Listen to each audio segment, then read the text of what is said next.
Et si l'amour se déchaîne, tu parlais, tu l'éteins, tu es mon repos, tu es au contrôle.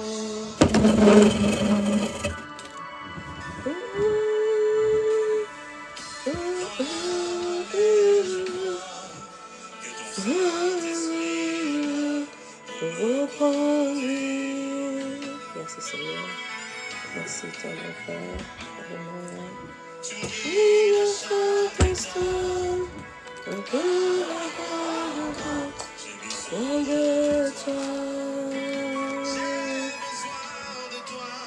Je lève mes mains vers le ciel, je te donne mon cœur, je dirai à mon âme, tu es Dieu de tout. Même si les mers se déchaînent, tu parais sur les calmes, tu es mon repos, tu es au contrôle. Shalom Lily, shalom Pasteur Stella. Merci pour les partages, merci.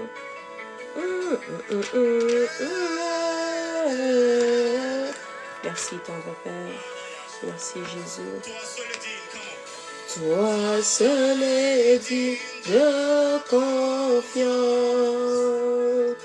nul ne peut changer ta perfection. Tu es l'alpha et l'oméga. C'est je comprends, il n'y a personne comme toi, personne. Toi seul est digne de confiance. Shalom, shalom. Shalom, shalom à toi qui te connectes. À 45, on commence. Comme ça, tu as le temps de partager. Si tu veux bien inviter les frères et sœurs, leur dire que nous sommes déjà là dans notre live à 45, donc dans 4 minutes. On va commencer. On va parler de ce grand thème qui est la rédemption, la rédemption. Merci à toi qui te connectes. Merci pour ton partage. Merci pour ta présence. Que mon Dieu te bénisse abondamment. Que mon Dieu t'accorde ce que ton cœur désire. Que mon Dieu t'accorde la paix et la vie. Que le Seigneur Dieu se lève encore pour ton combat. Car c'est lui qui te donnera la force, la vigueur à tes membres.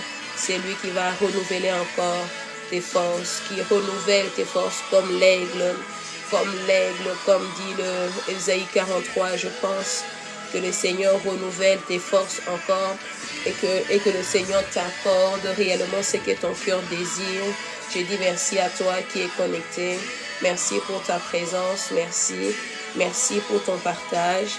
Merci pour les tapotements, merci pour les cœurs.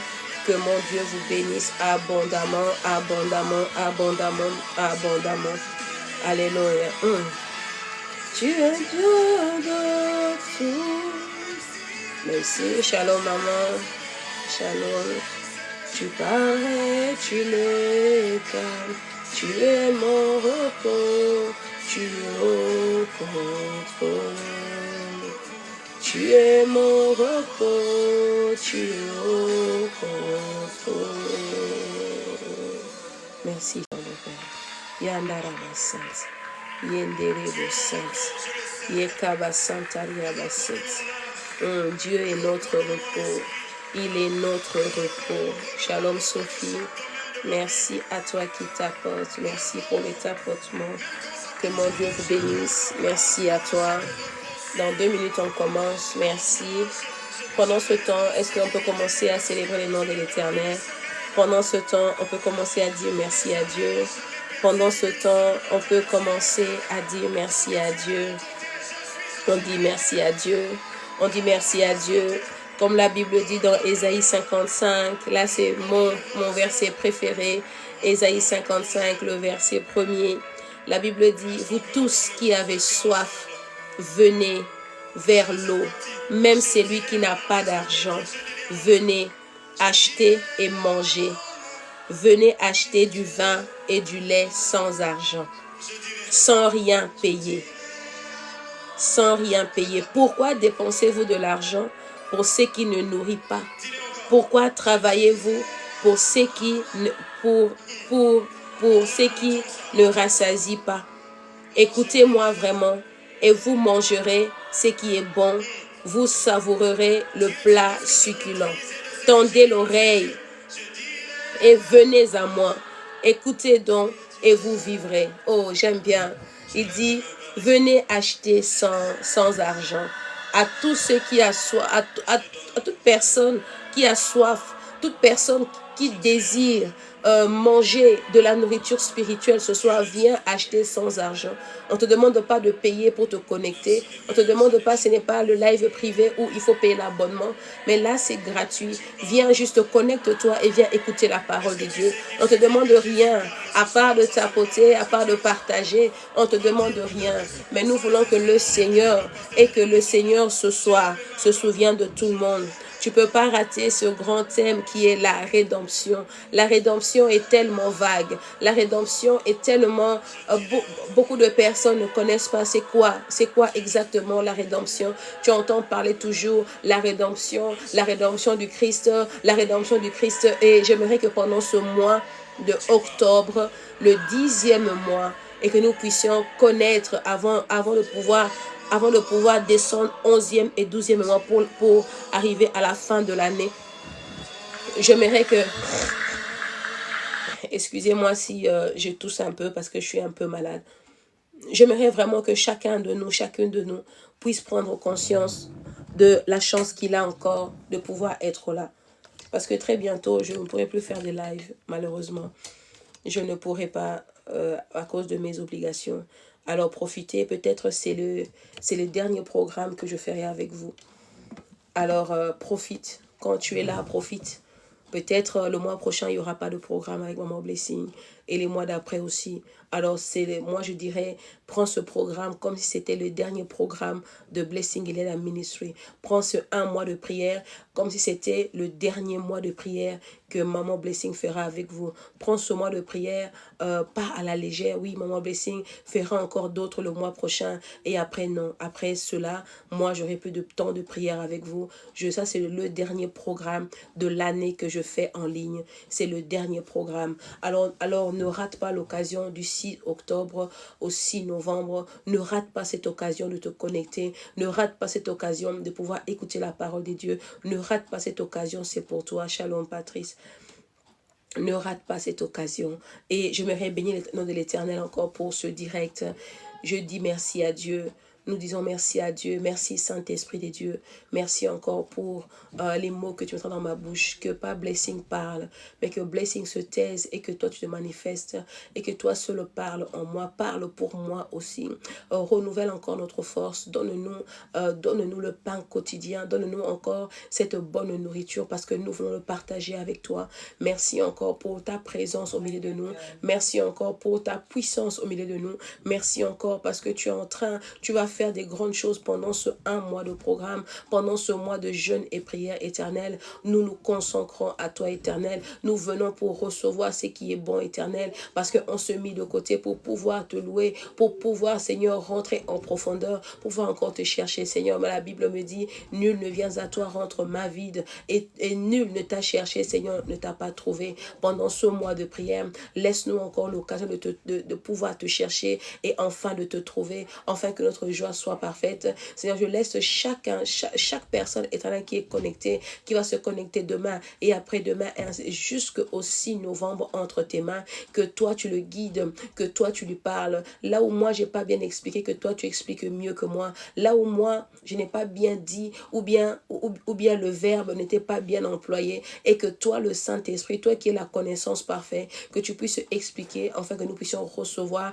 la nourriture quotidienne, afin que nous puissions recevoir ce qui vient du Père. Je te bénis encore, je te dis merci, je rends toute la gloire à toi, Éternel, je rends toute la gloire et l'honneur à toi, que blessing s'efface, car je ne suis rien, je suis qu'un vase vide que tu vas utiliser encore ce soir pour encore parler à ton peuple, que toi seul tu prends le commandement de ma vie, que tu prends le contrôle de ma bouche, que tu prends le contrôle de mon âme et de mon esprit, communique la vie, afin que je puisse aussi communiquer aussi la vie, parce qu'on ne donne que ce qu'on a. Communique la vie en moi pour que ton peuple reçoive aussi la vie, que le sang de Christ qui a coulé à la croix, que ce sang-là me couvre et me protège, que ce sang-là couvre chaque personne qui est connectée, Seigneur, en ces lieux. Au nom de Jésus, nous avons ainsi prié. Amen. Amen, amen, amen. Que Dieu vous bénisse abondamment. Dieu vous bénisse abondamment. Dieu vous bénisse abondamment. J'ai posé la question à Dieu. J'ai dit, pourquoi ce grand thème de la rédemption? Pourquoi ce grand thème? Pourquoi est-ce que je dois parler de la rédemption? Tout le monde connaît la rédemption. Beaucoup de personnes, beaucoup de chrétiens connaissent la rédemption. Et là, on m'a été donné dans le livre de Colossiens, notre verset, notre verset clé, c'est Colossiens 13, 14. Mais j'aimerais commencer par Colossiens 1er, 13 à 14. Mais j'aimerais commencer par le premier verset pour une meilleure compréhension. Amen. Shalom, ange. La Bible dit, Colossiens 1er, j'ai lu au nom de Jésus, de la part de Paul, apôtre de Jésus-Christ, par la volonté de Dieu, et du frère Timothée, aux saints qui sont à Colosse, nos fidèles frères et sœurs en Christ. Que la grâce et la paix vous soient données de la part de Dieu notre Père et du Seigneur Jésus-Christ. Nous disons constamment toute notre reconnaissance à Dieu, le Père de notre Seigneur Jésus-Christ, lorsque nous prions pour vous. En effet, nous avons été informés de votre foi en Jésus-Christ et de l'amour que vous avez pour le Saint, à cause de l'espérance que vous est réservée au ciel. Cette espérance, on avait déjà entendu parler par la parole de la vérité, l'évangile. Il est parvenu jusqu'à vous. Il est parvenu jusqu'à vous tout. Il est parvenu jusqu'à vous, tout comme dans le monde entier, où il porte des fruits et progresse. C'est d'ailleurs aussi le cas parmi vous depuis le jour où vous avez entendu et connu la grâce de Dieu dans la vérité. Suivant l'enseignement que vous avez reçu, Epaphras, notre bien-aimé compagnon de service, il est pour vous un fidèle serviteur de Christ.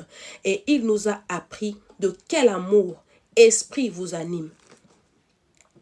Voilà pourquoi nous aussi, depuis le jour où nous avons été informés, nous ne cessons de prier Dieu pour vous. Nous demandons que vous soyez remplis de la connaissance et de la volonté en toute sagesse et intelligence spirituelle pour marcher d'une manière digne du Seigneur et lui plaire entièrement. Vous aurez pour fruit toutes sortes d'œuvres bonnes et vous progresserez dans la connaissance de Dieu. Vous serez fortifiés à tout point de vue par la puissance glorieuse pour être toujours avec joie persévérante et passion. Et vous exprimerez votre reconnaissance au Père qui nous a rendus capables de prendre part à l'héritage de saints dans la lumière. Il nous a délivrés de la puissance de ténèbres et nous a transportés dans le royaume de son Fils bien-aimé, en qui nous sommes rachetés, pardonnés de nos péchés. Alléluia. Notre thème, c'est le verset 13 à 14. Il nous a délivrés. Il nous a délivrés. Il nous a délivrés de la puissance des ténèbres et nous a transportés dans le royaume de son Fils bien-aimé et qui nous sommes rachetés, premièrement, pardonner de nos péchés. Quand on parle de thème de la rédemption, ce qui veut dire, c'est l'achat, c'est le rachat. La rédemption veut dire la miséricorde. La rédemption veut dire aussi que tu dois avoir la connaissance de savoir de savoir qui était Christ. Tu ne peux pas aller simplement dire que moi, je suis chrétien et je mène ma vie comme je veux. Parce que si tu commences par le verset premier, tu vas voir Paul qui parlait au peuple de Colosse. Paul commençait à dire à quel point il a appris leur connaissance, leur dévouement et leur changement de vie. À quel point, quand lui, il a appris ça, lui et toute l'équipe, ils ont commencé à prier pour eux. Tu ne peux pas parler de la rédemption sans la connaissance de Christ. Donc, tu peux pas parler de la rédemption sans la connaissance de tes fautes. Tu ne peux pas dire que oui, moi je veux être sauvé. Moi, je veux ceci, sans pour autant d'abord connaître quel Dieu toi tu sers, quel maître toi tu sers. Le problème de nous aujourd'hui, nous parlons beaucoup des dieux, nous parlons beaucoup de la miséricorde des dieux, nous parlons beaucoup de la compassion des dieux, nous parlons beaucoup de ces choses, mais nous n'avons pas idée. Nous n'avons pas idée à quel point nous ne connaissons pas le Seigneur. À quel point notre marche n'est pas bonne. À quel point nous sommes là pour détruire et non pour arranger. À quel point nous sommes là. On dit que nous connaissons Christ, mais en réalité, est-ce que nous avons la connaissance de qui nous servons? Parce que ici, le peuple de Colosse avait la connaissance de Jésus de Paul. Ici, le peuple colossien savait que Christ était un Dieu de paix. Parce que si tu prends juste le verset premier, on dit le verset 2, aux saints qui sont à Colosse, nos fidèles frères et sœurs en Christ, que la grâce et la paix soient données de la part de Dieu notre Père et du Seigneur Jésus-Christ. Moi, je te pose la question, toi frère en Christ, toi sœur en Christ, est-ce que là où tu es, tu apportes la paix? Est-ce que là où tu es, tu reconnais Christ comme le Dieu de paix? Tu reconnais Christ d'abord comme le Dieu de paix? Ou bien toi, tu reconnais Christ comme pasteur, c'est là hier à l'église, elle avait prêché. Nous reconnaissons Christ simplement comme sauveur et pas comme Seigneur. C'est pour cela que, étant sauveur, nous voulons juste avoir ce que Christ donne. Mais nous-mêmes, nous n'avons aucune idée de qui est réellement Christ. Parce que si Christ devient ton Seigneur, ce qui veut dire qu'obligatoirement, tu vas te soumettre à lui. Obligatoirement, tu seras racheté. Alors, le verset 14 sera pour toi le verset 13 où il dit que il nous a délivrés de la puissance des ténèbres et nous a transportés dans le royaume de son Fils bien-aimé et en qui nous sommes rachetés, pardonnés de nos péchés. Quand on parle de la rédemption, c'est pas seulement Maman Blessing, la rédemption, ça va, Christ est mort pour moi à la croix, ça y est, je suis sauvé. Mon frère, ma soeur, oui, tu es sauvé, mais qu'est-ce que tu en fais? J'ai reçu Christ dans ma vie comme Seigneur. Jésus est mort pour moi à la croix. Ça, c'est vraiment un slogan que tout le monde le dit. Est-ce que réellement tu le vis? Est-ce que réellement tu le partages aux autres? Est-ce que réellement, quand tu vas voir ta soeur et ton frère, toi, tu emmènes la paix? Beaucoup veulent la rédemption. Beaucoup veulent être rachetés par Christ. Beaucoup veulent, moi, blessing, prie pour moi. Oh, ce péché me dérange. Mon frère, ma soeur, aussi longtemps que tu n'as pas pris connaissance de tes péchés. Tu peux passer des délivrances lundi, mardi. Tu vas encore faire la même chose. Tu passes encore à la délivrance mercredi. Jeudi, tu fais encore la même chose. Tu passes à la délivrance jeudi. C'est comme si pour toi, la délivrance était devenue un jeu. Et ce qui est très dangereux. Ça veut dire, tu passes la délivrance aujourd'hui. Lundi. Mardi, tu refais encore le même péché. les péchés que tu vas recommencer, les esprits que tu vas avoir, ça ne sera pas le même catégorie d'esprit ou bien la même puissance d'esprit. Oh Seigneur, merci. On va prendre un passage. Je vais te montrer à quel point nous bafouons la parole de Dieu.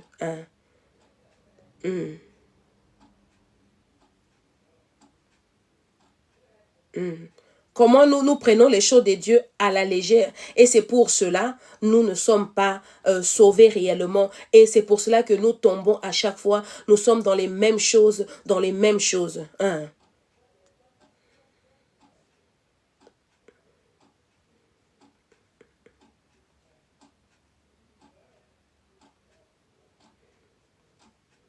La Bible dit dans le livre de Matthieu, Matthieu 12, je vais le lire.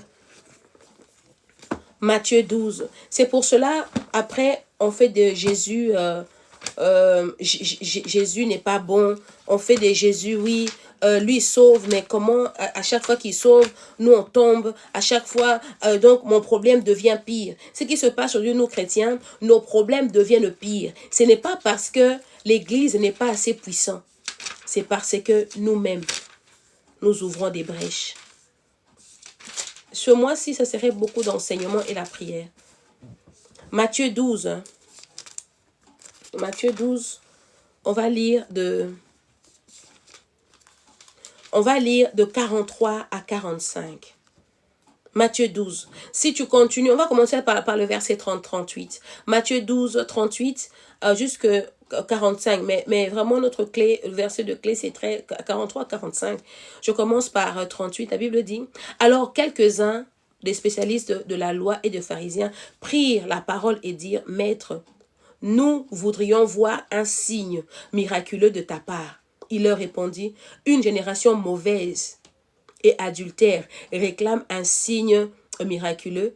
Il ne lui sera pas donné d'autre signe que celui du prophète Jonas. En effet, de même que Jonas fut 3 jours et 3 nuits dans le ventre d'un grand poisson, de même le Fils de l'homme sera 3 jours et 3 nuits dans la terre. Alors, lors du jugement, des habitants de Ninive s'élèveront avec cette génération et la condamneront, parce qu'ils ont changé d'attitude à la prédication de Jonas. Or, il y a ici plus que Jonas. Lors du jugement, la reine du Midi s'élèvera avec cette génération et la condamnera, parce qu'elle est venue des extrémités de la terre pour entendre la sagesse de Salomon. Or, il y a ici plus que Salomon. Lorsqu'un esprit impur est sorti d'un homme, il va dans des endroits arides pour chercher du repos. Il n'en trouve pas. Alors il dit, « Je retournerai dans ma maison, d'où je suis sorti. » À son arrivée, il la trouve vide, balayée et bien rangée. Alors, il s'en va prendre avec lui 7 autres esprits plus mauvais que lui. Il entre dans la maison, s'y installe, et la dernière condition de cet homme est pire que la première. Il n'en ira de même pour cette génération mauvaise. Oh Seigneur, aide-nous. Souvent, nous disons ça. Maman Blessing, j'ai déjà passé par les délivrances. J'ai passé par la délivrance. Dieu m'a déjà pardonné. Christ m'a déjà lavé par son sang. Je suis déjà purifié. Mon frère, ma soeur, la rédemption, on ne blague pas avec. C'est le rachat. Le rachat de cet homme qui était innocent. Le rachat de cet homme qui a passé 3 jours et 3 nuits sous la terre. Et ce qui est bizarre ici, il dit que cette génération mauvaise demande des signes. Quel signe tu demandes? Aujourd'hui, on va un peu s'asseoir là-dessus. À mon blessing, je vais voir un signe que Dieu m'a parlé. Je veux voir un signe que Dieu m'a entendu. Je veux voir un signe. Mais avant de demander les signes, il faut te rassurer. Est-ce que tu es en bonne relation avec Christ? Quand j'étais en train de méditer pour pouvoir faire ce grand thème qui est la rédemption, c'est la première fois de ma vie que je fasse ce thème ici. Le Seigneur m'a ramené avec l'histoire d'Abraham. Il m'a ramené avec l'alliance d'Abraham. Il faut savoir que dans toute rédemption, dans tout rachat, il faut qu'il y ait conclusion, il faut qu'il y ait un accord. On ne peut pas racheter quelque chose qu'on ne veut pas.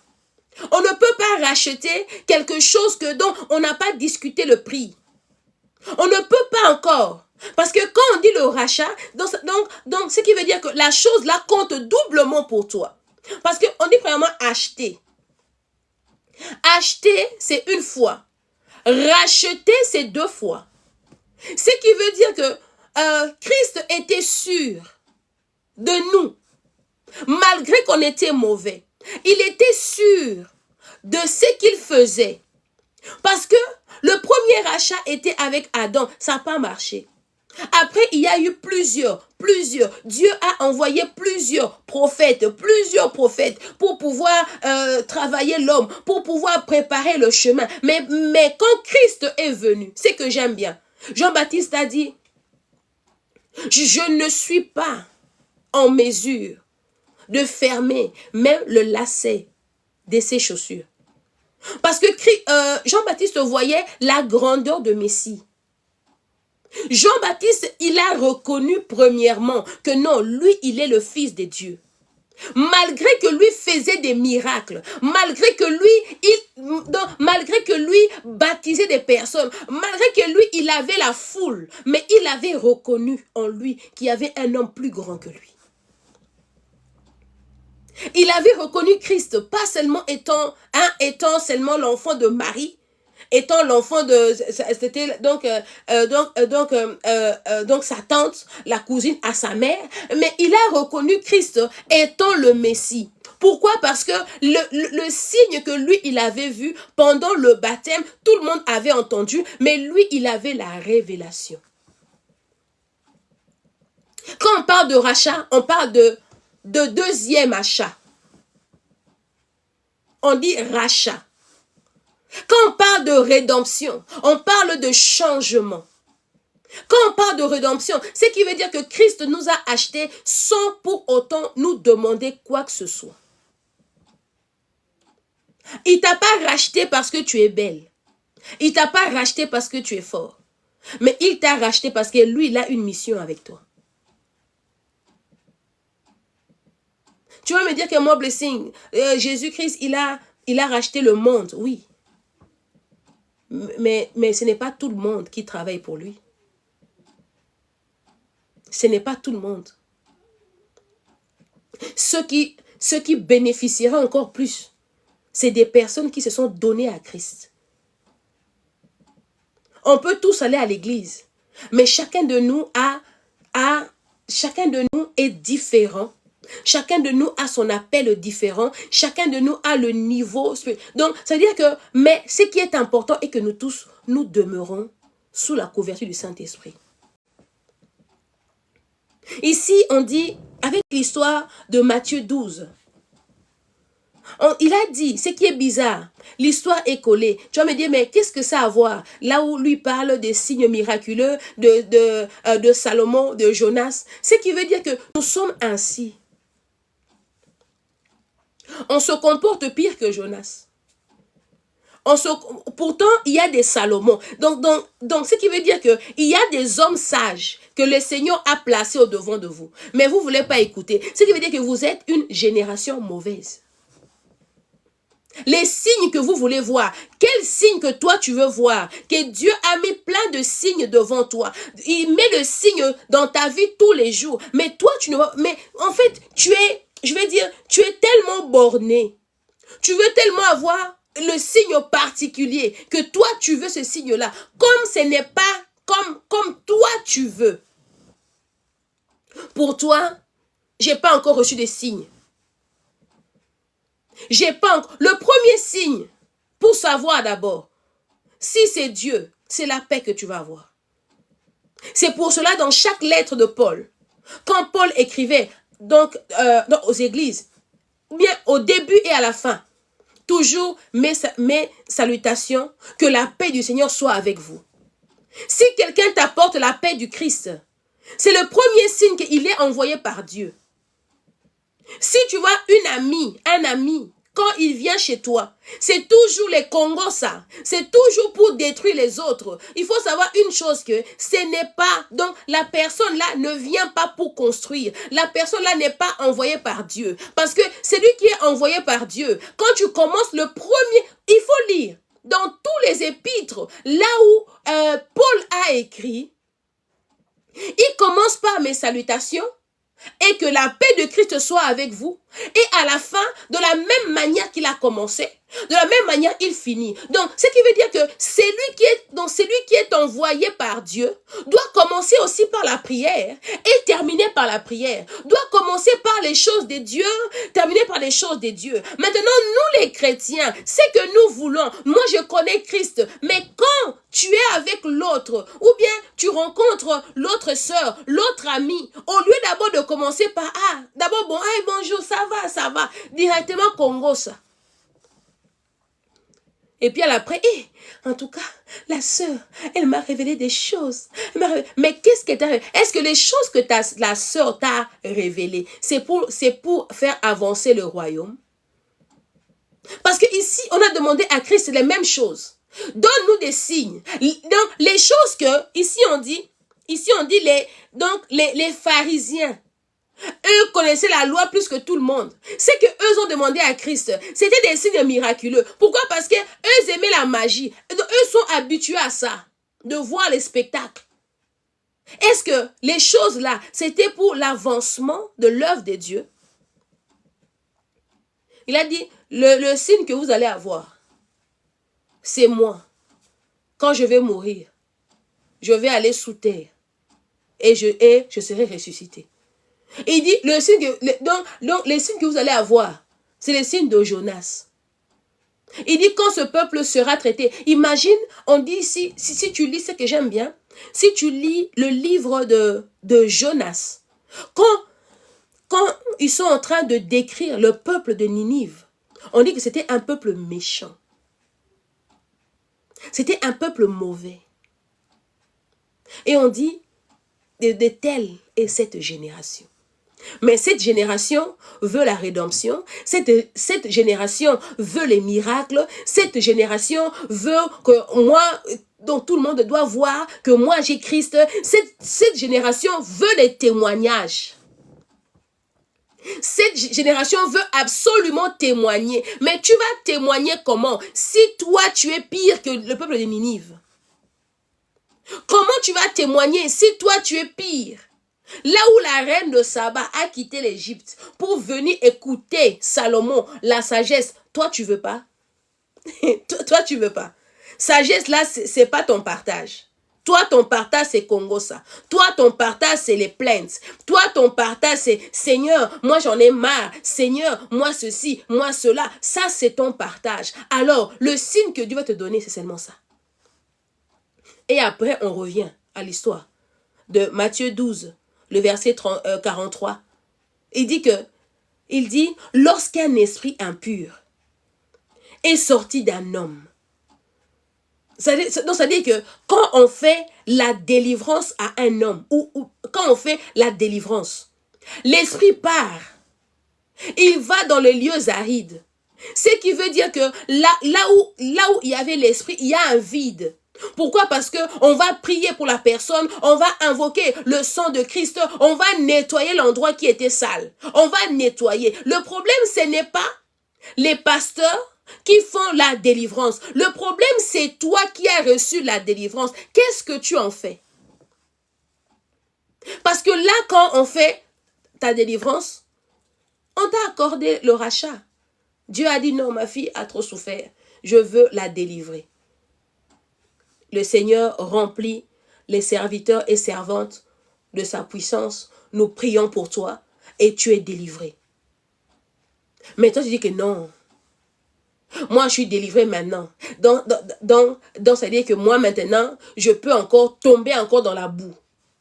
Parce que Dieu va encore m'aider encore à me relever. Mais le problème, ce n'est pas le problème de Dieu. Le problème, c'est ton état, c'est toi. Parce que quand tu vas tomber encore dans la boue, donc cet esprit, il était parti. Il part pas, il rôde. Parce qu'au lieu d'aride là-bas, il ne peut pas rester. Lui doit vivre dans l'homme. Les mauvais esprits, quand on le chasse, oh, la révélation. Les mauvais esprits ne partent pas aux lieux arides. Le mauvais esprit reste là, il rôde. La preuve, il faut lire Marc 5, là où il y avait les gens qui disaient à Christ, oh Seigneur, qu'est-ce qu'il y a entre toi et nous? Notre heure n'est pas encore arrivée. Permets-nous de rester, permets-nous de rentrer dans le pourceau. Le pourceau était juste à côté de Fou de Gadara. Le pourceau n'était pas dans les lieux arides. Ce qui veut dire qu'il faut te rendre compte que quand on chasse le mauvais esprit en toi, ça rôde. Si tu laisses encore une porte ouverte, il va dire que non, moi-même, donc la personne a seulement pris un jour de prière pour que je parte. Il dit cette fois-ci là, il va voir. Mauvais esprit va prendre 7 autres esprits plus forts. Il dit, oh, venez, là-bas la porte est ouverte, venez, on va retourner. C'est ma maison, je connais. Et ce qui est bizarre, j'ai trouvé cette lecture, ça m'a fait très mal aujourd'hui. Le verset 44. Alors il dit, je retournerai dans ma maison. Ah! Je retournerai dans ma maison où je suis sorti. À son arrivée, il la trouve vide, balayé et bien rangé. Alors il s'en va prendre avec lui 7 autres esprits plus mauvais que lui. Ça veut dire, au lieu que ton corps, comme on dit dans 1 Corinthiens, je crois, au lieu que ton corps devienne le temple du Saint-Esprit, au lieu que ton corps devienne le temple pour Dieu, tu dis que non, Maman Blessing, moi, j'ai été délivré du vol, non, mes mains vont encore voler. Et le démon du vol, il dit que oui, ça c'est ma maison, je veux retourner. Cette fois-ci, ça ne sera pas seulement donc, le vol comme ça à l'étalage. Cette fois-ci, maintenant, ça sera avec main armée. Cette fois-ci, maintenant, donc, ce sera maintenant braquage. Parce que tous qui ont commencé par braquage, ils ont commencé par le vol à l'étalage. Tous qu'ils ont commencé par braquage, ils ont commencé par le vol à l'étalage. Pour te dire le degré. Et ça, nous les chrétiens, nous ne voulons pas savoir. Nous ne voulons pas savoir. Ceux qui ont commencé avec l'impudicité ont commencé par le désir. Dire que non, moi aussi, je suis une femme. Je suis aussi un homme. Ça, c'est quand même mon corps. J'ai aussi droit. Ça a commencé par le désir. Donc c'est-à-dire que dans la tête. Et tu as fini au lit avec un inconnu. Ah, maintenant, c'est fini. Tout ce qu'ils ont commencé là, le partouze. Ils ont commencé l'impudicité avec une personne. Aujourd'hui, on va voir le degré du péché. On va voir le commencement du péché. Parce que le premier péché a commencé par le désir de la puissance. Le premier péché de Adam et Ève n'ont pas commencé parce que non, ça a commencé parce qu'on dit que eux voulaient être comme Dieu. Donc c'était l'envie. La première porte du péché, c'est l'envie. Adam a dit, Ève a dit non, on va aussi manger. Comme ça, nous aussi, on sera des dieux. Le péché de Lucifer, c'était pas que, parce que Lucifer, Dieu avait tout donné à Lucifer. Il a été créé avec des émeraudes, des jaspes, donc des matières précieuses. Mais c'était pas assez. Pourquoi? Parce que Lucifer avait envie d'être comme Dieu. Pourtant, Dieu l'avait laissé toute la louange. Donc, il était le prince de louange. C'est lui qui dirigeait l'adoration. Mais pour lui, c'était pas assez. Il dit que non, rien. Moi, je veux tout. C'est pour cela que l'envie a commencé. Le premier chose, là où on dit qu'on monte d'escalier les degrés, c'est l'envie. c'est l'envie. Parce que quand l'envie te prend, tu commences par le vol à l'étalage. Et tu finis braqueur. Et tu finis au braquage. Et donc après ça continue. Tous qui sont drogués aujourd'hui n'ont pas commencé directement avec, avec piqûre. Non, ils ont commencé toujours avec les chanvres. Donc ils ont commencé avec les feuilles. Ils ont commencé avec la cigarette. On va fumer un peu. Je vais avoir un peu de sensation. On va fumer un peu. Et commence avec simplement la cigarette. Et puis, il ne fait pas attention, allez, il passe au chanvre. Au chanvre, c'est pas assez. Pourquoi? Parce qu'il vient encore plus fort. Il passe, allez, au truc, donc pilule. Pilule, c'est pas assez. Allez, il va prendre maintenant la poudre. La poudre, c'est pas assez. Allez, il faut que ce soit, allez, intraveineux. Et là, la personne dit que son cas s'empire et pire qu'avant. Pourquoi? Parce que au plus, la cigarette ne te suffit pas. Le démon vient dire non, c'est pas assez. Allez, multiplie encore, multiplie encore. De la même manière, aujourd'hui à l'église, il y a des chrétiens qui sont passés à l'étape de cigarette jusqu'aux piqûres, donc aux piqûres intraveineuses du péché et ils ne se rendent pas compte. Pourquoi? Parce qu'ils sont toujours là que Dieu va faire. Dieu va faire. Dieu va faire. La rédemption, ce n'est pas un thème de réjouissance. Quand on parle de la rédemption, chacun de nous doit se regarder. Parce qu'on dit ici, hein, rédemption, non?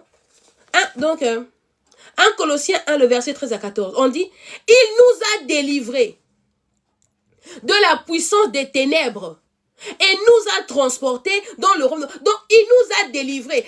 Avant la délivrance, il y a d'abord prise de conscience. Parce que quelqu'un qui n'a pas de prise de conscience ne peut pas être délivré, premièrement, et ne peut pas être transporté dans le royaume des dieux. Tu ne peux pas dire que oui, la rédemption de Christ, oui, c'est Seigneur, rachète-moi. Mais si tu ne prends pas conscience que moi là, tu n'as pas d'abord identifié tes péchés. Tu n'as pas d'abord cherché à ce que non, ce péché ici a trop duré, il faut que ça cesse. Non, c'est pour cela qu'on parle beaucoup de délivrance. On parle beaucoup. Et il y a moins de fruits. Pourquoi? Parce que on n'a rien compris à la parole de Dieu. Là où nous sommes caressés, nous on part. Eh, maman blessing, c'est là. Eh, trop de bordures, trop ceci. Suis mes bordures, tu seras délivré. Suis mes bordures. Pourquoi? Parce que en suivant mes bordures, tu vas te remettre en question tout le temps. Parce que tu ne voudras pas être être la cible. C'est comme ça, n'est-ce pas, à l'église? Même pas à l'église. À l'école. Des fois, on avait des professeurs très méchants, mais très rigoureux. Donc, ça dit qu'à son cours, moi, j'avais un prof comme ça.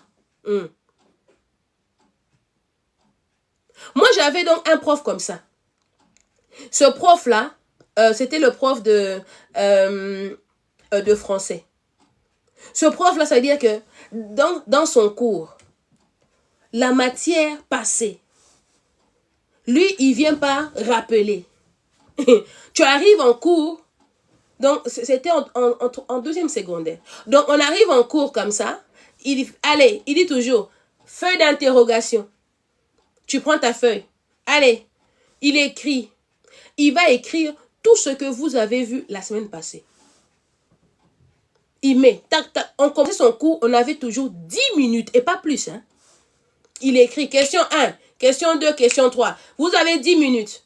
10 minutes passées, pas, il ramasse les feuilles, il part. Donc, c'est-à-dire que tu avais intérêt, avant son cours, de réviser. Donc, quand je savais que moi, j'ai français, exemple, demain, ce soir, je révise le français. Pourquoi? Parce que je ne veux pas être le cible.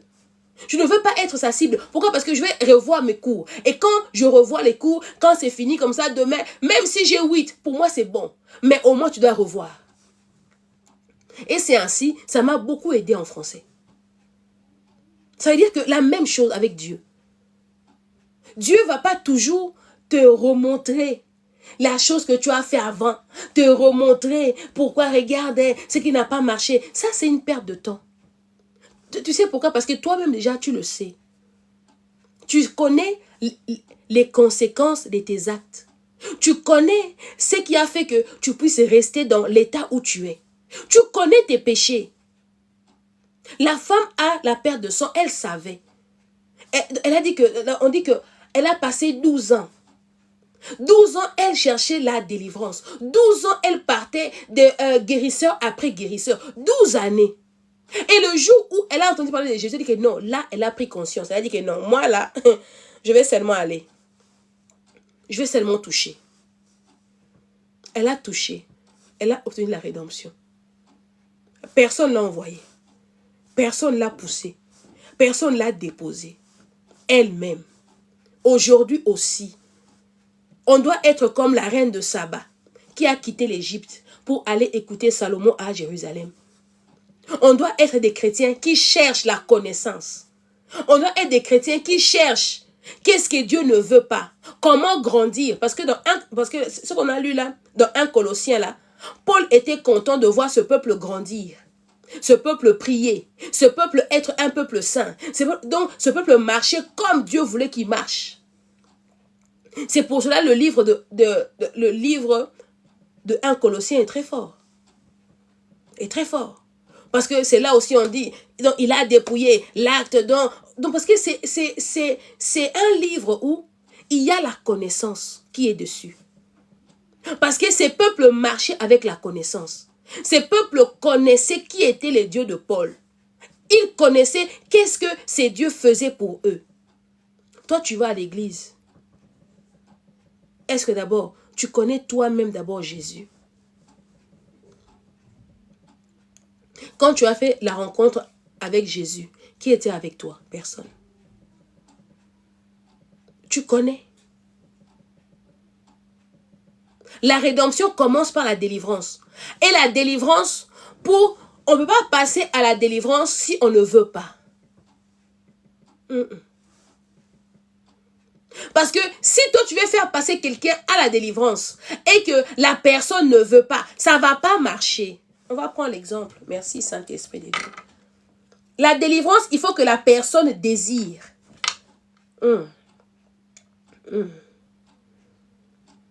Si la personne ne désire pas, tu peux faire tout ce que tu veux. Ça ne marchera pas. Ça ne marchera pas. On va prendre Jean 5. On va prendre Jean 5. Je vais quand même garder Matthieu. Jean 5. Jean 5. J'aime beaucoup cette histoire. Pour te montrer la délivrance. Comment est-ce que la délivrance commence? Ce mois-ci, il y aura beaucoup d'enseignements. Si tu aimes l'enseignement, gloire à Dieu. Si tu n'aimes pas, c'est ton problème. Jean 5. On va commencer par... on va commencer par le verset 5. Parce que tu le connais déjà. Jean 5, le verset 5, on descend, la Bible dit... Là se trouvait un homme infirme depuis 38 ans. Jésus le vit couché et sachant qu'il était malade depuis longtemps, il lui dit, « Veux-tu être guéri ?» L'infirme lui répondit, « Seigneur, je n'ai personne pour me plonger dans la piscine quand l'eau est agitée. Et pourtant, et pendant que j'y vais, un autre descend avant moi. » Ici, Christ a posé une question simple à cet homme. Christ, parce que il ne pouvait pas le délivrer sans pour autant d'abord lui poser la question. Il lui a dit, tu veux être guéri? Cet homme a commencé à expliquer. Seigneur, je veux bien la guérison, mais quand l'eau est agitée, quand je pars pour plonger, quelqu'un d'autre plonge avant moi. Parce que moi, je suis infirme, je n'ai personne. Christ n'a pas discuté. L'explication de cet homme montrait sa condition. Montrait les efforts. Ah, Yandarabu Santa. Merci Saint-Esprit de Dieu. C'est que souvent, j'ai condamné cet homme. J'ai dit, mais on t'a posé qu'une question. Pourquoi tant de commentaires comme ça? Est-ce que tu veux être guéri, oui ou non? Lui commence. Non, cet homme était en train d'expliquer. Pendant 38 ans là, tout ce que lui faisait comme effort, mais ses efforts ne payaient pas parce qu'il était seul. Il était en train de dire à Jésus, si je suis là, c'est pas que je veux pas être guéri. Ah Seigneur, merci. C'est pas que je veux pas être guéri. Je veux être guéri. Mais quand l'eau est agitée, quand moi je bouge pour aller, quelqu'un d'autre descend déjà avant. Et après c'est fini. C'est parce que je n'ai personne que jusqu'à présent, je suis encore dans cet état. Cet homme rappelait à Christ tout ce que... Donc pourquoi il est encore là? Ce n'est pas parce que lui, il est venu s'asseoir. Parce qu'il était, on va dire, comme les doyens des piscines de Bethesda. Donc on dit que cet homme est là pendant 38 ans. Donc cet homme était comme un doyen. Parce que beaucoup de personnes croyaient que cet homme ne voulait pas guérir. Parce que je ne crois pas que Christ était le seul à lui poser la question.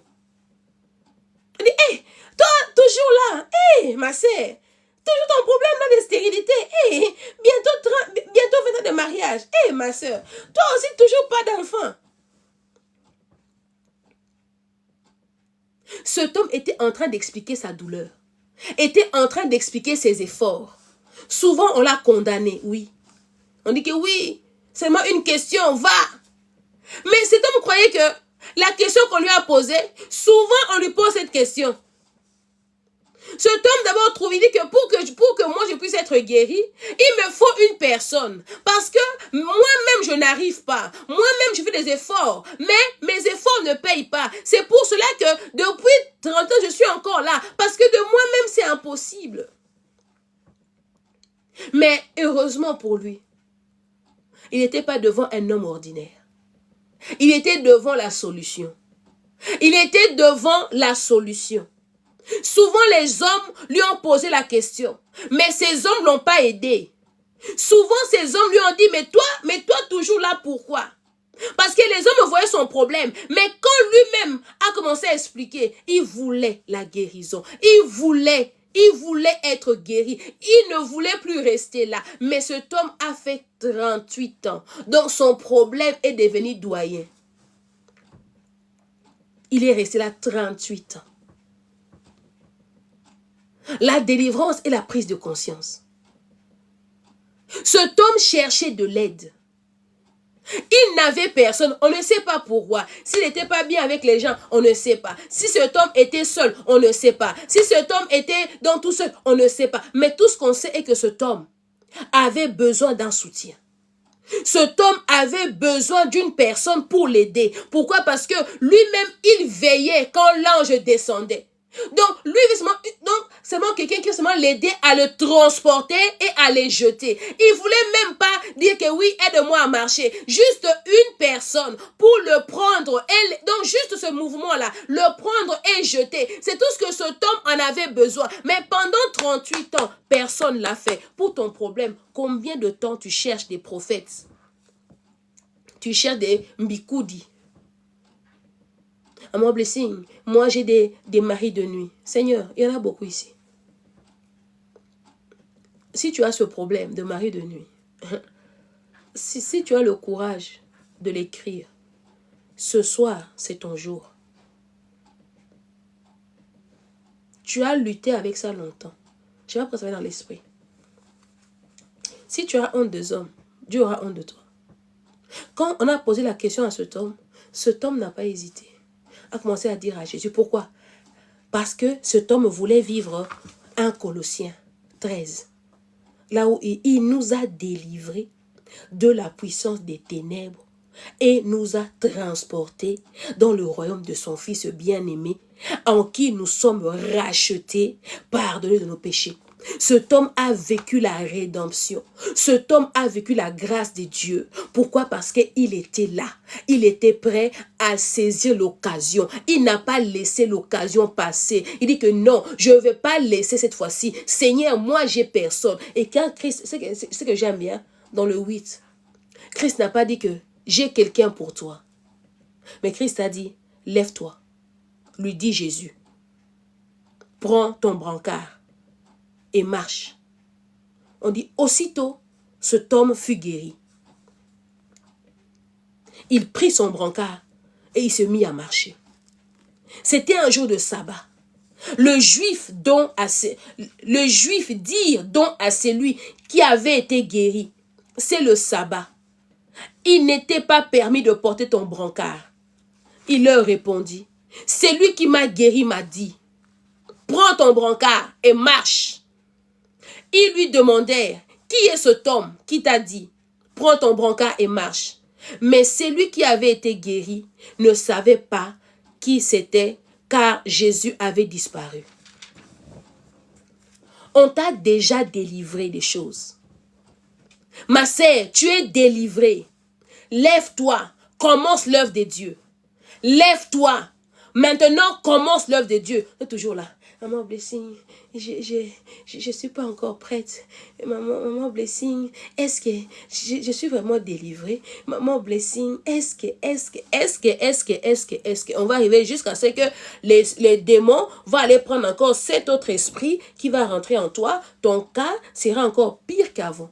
Pourquoi? Parce que quand Christ te délivre, c'est pour te racheter, c'est pour te transporter, c'est pour t'emmener dans le royaume. Dans son royaume. Parce qu'il a dit que je pars, vous préparez la place. Ça, c'est après ta mort. Mais maintenant aussi, tu dois vivre la délivrance. La délivrance n'est pas après ta mort, qu'on ne te ment pas. La délivrance, c'est maintenant. Dieu n'est pas le Dieu de mort. C'est les dieux de vivants. Parce qu'on dit que dans le séjour de mort, personne ne peut adorer Christ. Parce que l'adoration appartient aux vivants. Pendant que tu es vivant, tu dois arranger, tu dois faire en sorte que tu sois délivré avant ta mort. Parce que imagine que la mort te prend dans le péché. Mon frère, ma soeur, tu vas en enfer. C'est que beaucoup oublient. Parce que nous connaissons ni l'heure ni le jour. La mort, il n'y a que Dieu qui sait. Moi, je peux te parler aujourd'hui comme ça, là. Le matin, je dors, je ne me réveille pas. Parce que Dieu sait. Moi, je ne connais pas le jour de ma mort, je ne connais pas. Personne ne sait à part Dieu. À moins que toi, tu es parti signer des pactes. On a dit que toi, tu as 10 ans. Ça, c'est différent. Donc, ce qui veut dire que si eux disent que tu as 10 ans, tu avais 50 ans encore à vivre, eux vont prendre tous les 40 ans. Pendant 40 ans, tu seras esclave. Pourquoi? Parce que le jour où Dieu avait dit, c'est 50 ans. Donc, ce qui veut dire que tu vas seulement réjouir ici pendant 10 ans et 40 ans dans la souffrance. Ça, c'est différent. Mais si tu mènes une vie normale, on ne connaît pas la mort.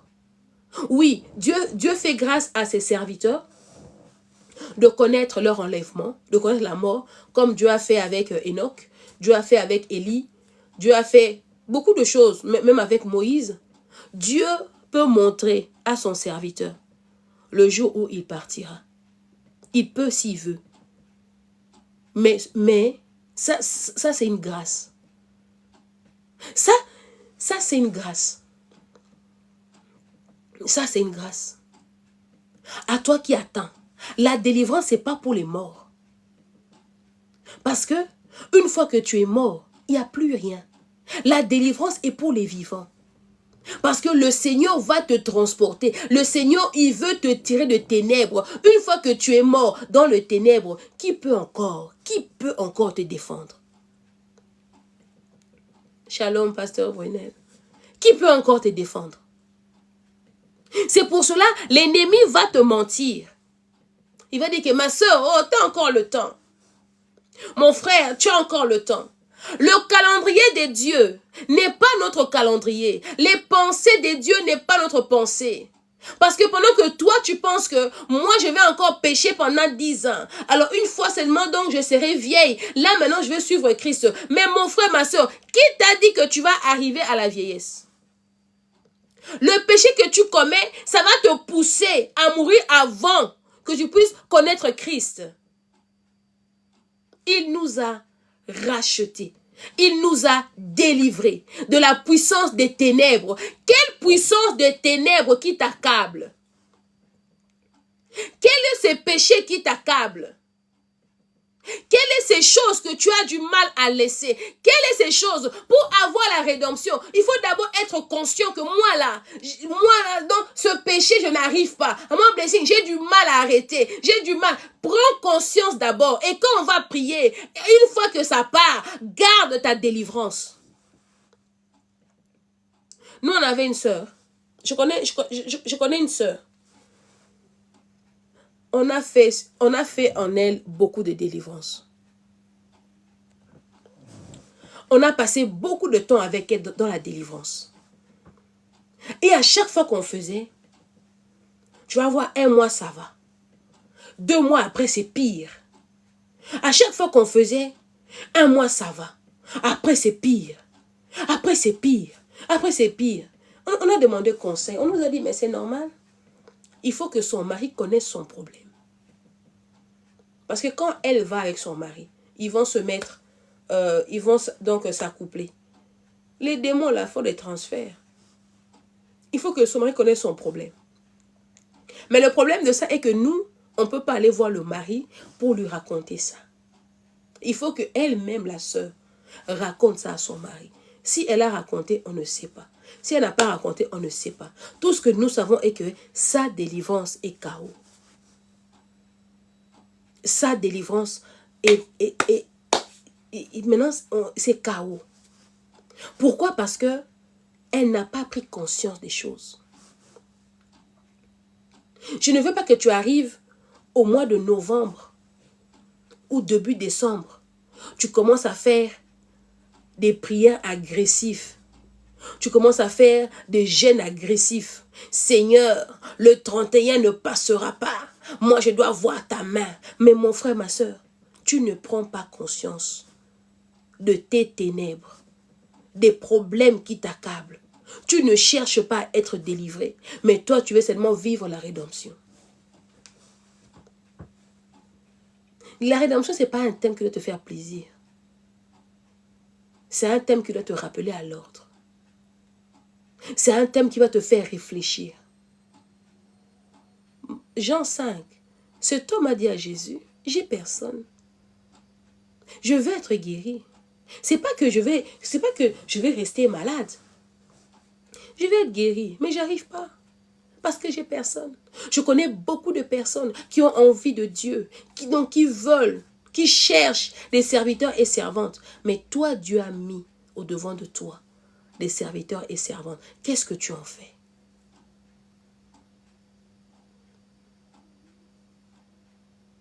J'aime bien un prophète de chez moi, malgré qu'il est controversé, mais des fois, il dit des choses vraies. Il a dit, ce qui se passe avec nous, ça veut dire que nous-mêmes, nous tuons nos héros. Il dit, nous tuons nos héros. Nous tuons nos Moïse. Nous tuons nos Josué. Et puis après, nous pleurons. Seigneur, Seigneur, Seigneur, Seigneur. Il a raison. Pendant que cet homme paralysé cherchait juste un homme pour l'aider. Mais toi, combien des hommes de Dieu, Dieu t'a envoyé? Combien de serviteurs que Dieu t'a envoyé? Combien de messages que toi tu as reçus? Combien de messages que toi tu as reçus, mais tu ne changes pas? Mais quand on parle de changement, il faut me laisser le temps. Quand on parle de changement, il faut me laisser le temps. Je ne suis pas encore prête. Je dois encore ajuster ça. Je dois encore ajuster ça. Vous savez, la décision, quand on prend une décision, on ne regarde pas derrière. Quand on prend une décision, on ne peut pas regarder à l'arrière. Comme Lot, l'ange a dit à Lot, pars. Il ne faut pas retourner en arrière. Ce n'est pas seulement regarder. Hein. Parce que si tu lis la Bible, donc il y avait quand même une distance. Là où Lot était, là où Lot partait. Donc ça veut dire que la femme n'a pas seulement regardé en arrière. La femme retournait à Sodome et Gomorrhe. La femme voulait retourner. Parce que pourquoi tu vas regarder en arrière des choses que tu as vomies? Pourquoi tu vas encore regarder l'ex que toi tu as laissé? Pourquoi tu vas encore prendre encore son numéro, l'envoyer encore un message? Donc tu sais que cet homme ici c'est mon ex. Si je fais ça, moi et lui, on va encore tomber. La femme ici, c'est mon ex. Si seulement donc, elle voit encore, on va encore tomber. Pourquoi tu veux encore retourner en arrière? Jésus a dit à cet homme, lève-toi, prends ton brancard et avance et pars. Il lui a pas dit, lève-toi, prends ton brancard et reste ici à la piscine. Pourquoi on veut toujours retourner donc à manger nos vomis? C'est pour cela que la délivrance tarde. C'est pour cela que l'Église n'a plus d'impact. Parce que tu n'es pas toi qui es censé devenir quelqu'un de délivré. Quand on te voit, tu es encore possédé. Je vais te choquer, c'est la vérité. On voit des sœurs venir à l'église, sont des possédés. On voit des frères venir à l'église, sont des possédés. Les frères, ils savent que moi là, j'étais voleur avant. Mais pourquoi tu prends encore des chèques que tu avais déjà laissés? Oh, ça m'a gardé ça pour un souvenir. Tu sais que ces choses vont encore te remettre à voler. Pourquoi tu le gardes? Pourquoi tu gardes les cadavres? Les cadavres, leur place est au cimetière. Les cadavres, leur place est au cimetière. La saleté, leur place est à la poubelle. Parce que dans une maison, on ne reste pas avec la poubelle. On ne reste pas avec la poubelle. Nous ici, dans moi dans ma maison, j'ai un petit sachet. Tous les jours, je peux même prendre, je préfère même prendre même 2-3 petits sacs par jour, mettre dehors, que garder un sac toute la journée ou bien des choses. Pourquoi? Parce que c'est la poubelle. La poubelle ne vit pas avec l'homme. La saleté ne peut pas vivre avec toi. Pourquoi? Parce que dans ta maison, ça doit être propre. Une fois que ta maison est nettoyée, ta maison est balayée, la poubelle doit aussi sortir. On ne prend pas la poubelle encore, non, on prend encore ça, allez, on remet encore à la maison. Il va y avoir des bêtes, des asticots. Jésus n'a pas dit à cet homme, lève-toi. Assieds-toi là. Lève-toi et prends ton brancard et marche. Le brancard lui permettait de dormir là. Il n'a pas laissé. Il est parti avec comme témoignage. C'est comme toi ta vie. C'est que tu as fait. C'est ton témoignage. Pars avec. Commence à raconter aux gens. Moi là, j'étais comme ça. Moi là, j'étais impudique. Moi là, j'étais voleur. Maintenant regardez, j'ai arrêté. Que ça soit pour toi un témoignage. Mais nous sommes comme des femmes de Lot. Qu'est-ce que tu as laissé à Sodome et Gomorrhe? Qu'est-ce que tu as laissé à Sodome et Gomorrhe qui va te pousser à retourner, à regarder en arrière? Qu'est-ce que tu as laissé là-bas? Combien de fois on doit prier pour toi, t'imposer les mains? Et puis après, moi franchement, je ne comprends pas les gens. Je ne comprends pas les hommes de Dieu. Les hommes de Dieu, ils sont méchants. Ils ne m'aiment pas. Les hommes de Dieu, vous savez, vous êtes méchants. Hein? Vous fatiguez les gens. Pour rien. Tu connais ta marche. Tu sais que moi, là, je marche très mal. Tu n'es pas prêt à laisser le mal. Mais tu vas venir embêter les serviteurs de Dieu. Tu n'es, donc toi-même, tu sais que moi là, je ne suis pas encore prête à laisser l'impudicité. Mais maman blessée, j'ai pris pour moi, maman, le mariage, maman. Je suis fatiguée. Mais tu es fatiguée, mais tu as 2-3 copains. Maman blessing, je vais épouser la femme de ma vie. Prie pour moi. Le célibat doit tomber. Tu as 3-4 copines. C'est dans ce qui veut dire que toi-même, tu t'es pas encore décidé. Tu t'es pas encore décidé. Mais tu veux la rédemption. Mais tu veux la grâce. Mais tu veux la grâce de Dieu. Tu veux que le Seigneur t'accorde le témoignage. Mais tu veux que ta vie change. Mon frère, ma soeur, ça ne changera pas. Va dans le live où on te dire que ma soeur, je vois le mariage. Ma soeur, je vois. Moi ici, je vois l'impudicité. Ici, je vois l'impudicité. Ici, je vois les copinages. Ici, je vois même des choses plus graves. Homme, femme, vous êtes là. Dimanche, tu vas à l'église. Mais tu vas homme, femme. C'est caché. Vous êtes là, je vous vois. Vous voulez qu'on puisse vous dire, oh ma soeur, reçois le mariage, oui, tu vas te marier. C'était ta tante qui avait bloqué, oui, je la vois, oui. Et après, tu es toi-même le pire. Le chrétien est mauvais. Le chrétien, lui-même, il est conscient du mal qu'il fait. Elle est consciente de sa position. Mais quand on va donner un fausse prophétie, parce que ça l'arrange, elle va dire amen, il va dire amen. Oh, au travail, il n'y a pas de promotion parce que ton oncle est assis sur le dossier, machin. Mais mon frère, tu sais que là-bas au boulot, là-bas, tu voles. Tu n'es pas droit. Mais tu viens. Seigneur, donne-moi la promotion. Seigneur, fais-moi grâce. La grâce vient avec la décision. Moi, j'aime beaucoup l'histoire de Acte 9.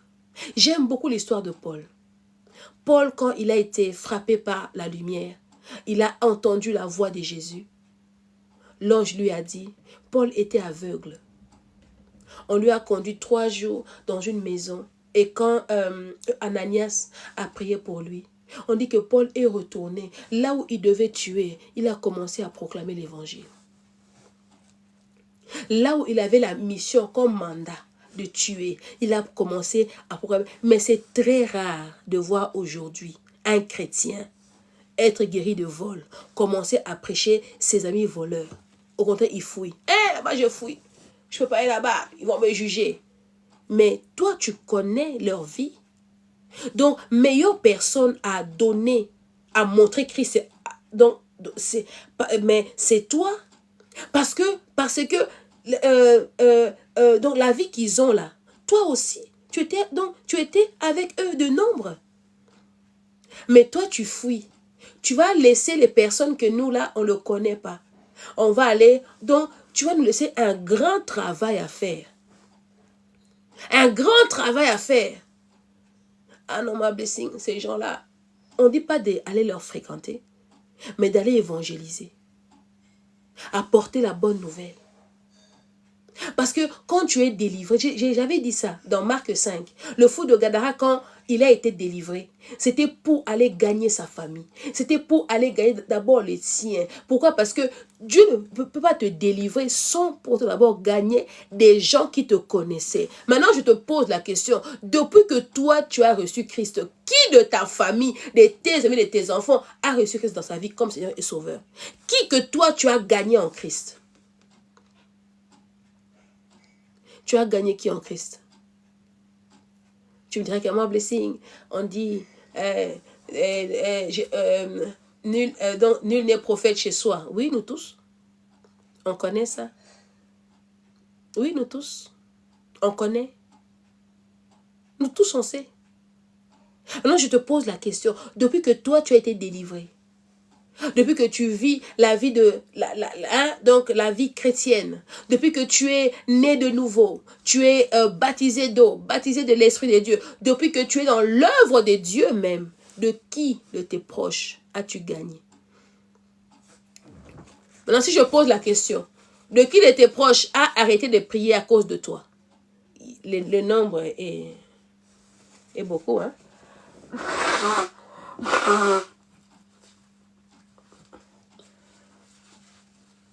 Excusez-moi. Si j'ai dit combien de gens qui sont perdus à cause de toi, comme on dit, Singamulai. Aujourd'hui, prends conscience. Ce thème je veux que tu puisses prendre conscience avant d'arriver au mois de novembre. Avant de commencer à faire des prières agressives, comme on dit, veillée agressive, prière agressive, tu vas soulever des chaises pour taper les satans, tu vas te donner donc, dans des coups, dans les vides, tu vas prendre même des machettes. Mon frère, ma soeur, ça c'est les spectacles. C'est ça, Matthieu 12. Vous demandez des signes, des spectacles, des miracles, parce que vous voulez les spectacles. Quand on dit en décembre, dans tout le mois de décembre, veille des prières, toi-même tu es là. Oui, tu ne vas pas rater. Pourquoi? Parce que tu t'attends. D'abord, tu as peur. D'abord, tu as peur de la mort. Et de 2, tu fais des prières de forcing pour voir la main de Dieu. Depuis janvier jusqu'à novembre, tu es en pleine distraction. Tu vas à l'église, seulement le corps, mais l'âme et l'esprit n'est pas là. L'âme et l'esprit n'est pas là. Pour qu'il y ait rédemption, il faut qu'il y ait une alliance. La personne qui fait le rachat doit aussi, il doit aussi plaire en fait. Donc Donc, lui veut, donc, il doit quand même aimer aussi. Qu'est-ce que lui achète? Parce que toi, comme tu es là, tu ne vas jamais aller acheter des mangues pourries. Non. Mais tu peux acheter des mangues bien mûres. Pourquoi tu dis que non, ces mangues-là sont déjà bien mûres, faciles à manger. Tu peux acheter des mangues vertes. Tu dis que non, ce mangue, je vais acheter, je vais laisser à côté, ça va prendre le temps de mûrir. Mais tu ne vas pas aller acheter des mangues pourries, non? Mais nous, quand nous sommes des mangues vertes, nous ne voulons pas racheter avec Jésus. On devient des mangues mûres. Nous ne voulons pas racheter avec Jésus. Quand maintenant on devient pourri, là on vient. Seigneur, miséricorde. Seigneur, regarde-moi. Hey, comme tu as fait à Lazare. Hey, Seigneur, Lazare était mort 4 jours. Hey, moi aussi. Pourquoi nous voulons des prières de guérison et pas des préventions? Pourquoi nous voulons des prières de guérison et pas des préventions? Et même quand on fait des prières de guérison, quand on te pose la question, ma soeur, qu'est-ce que tu veux? Hey, ma blessing, je ne sais pas. Hey, prie seulement. Au final, on va prier quoi? Pendant ce 30 jours, tu vas te regarder. Tu vas écrire. Moi, j'aime bien prends une feuille, note. Note les choses que tu as du mal à laisser. Note les choses qui te collent à la peau.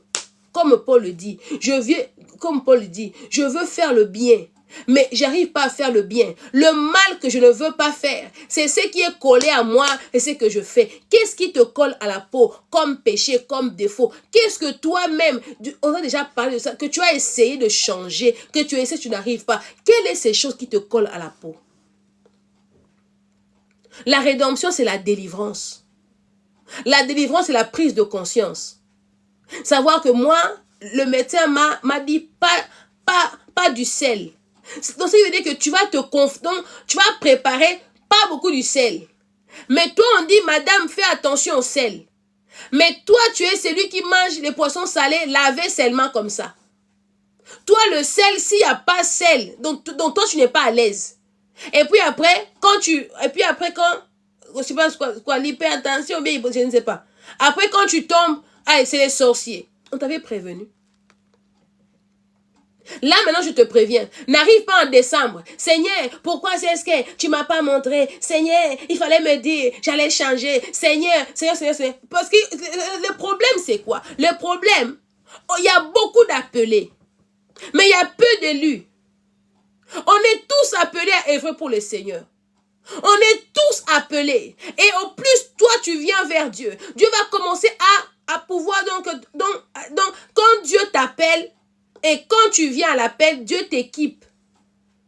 C'est pas dit que tu seras parfaite.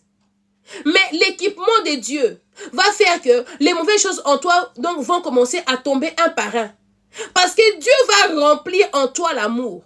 Dieu va mettre en toi la compassion. Donc, ce qui veut dire que les petites choses que tu avais là, le vol, le manque de pardon, le cœur dur, machin, ça va commencer à tomber. Parce que si ça tombe pas, tu ne pourras pas être élu. C'est pour cela, on dit, il y a beaucoup d'appelés. Quelles sont les choses que Dieu t'a dit, ne fais plus ça. Mais toi, tu le fais quand même. Dieu t'a dit, ne fais plus ça. Mais toi, tu dis, ouais. Moi, tant que je viens, moi, tant que je vis, je vais encore le faire. Seigneur va comprendre demain. Le problème, ce n'est pas que Dieu va comprendre demain. Le problème, c'est toi. Tu prends du retard. Et si la mort t'attrape, la chose là va te faire rater le ciel. Combien de gens ont raté le ciel à cause des choses que Dieu a dit non, mais eux ont dit oui. Combien de personnes, ils avaient la connaissance de Dieu. Dieu a dit, ne sors pas aujourd'hui. Lui dit non, j'ai déjà prié, je sors. Et il sort, il meurt. Combien ont raté?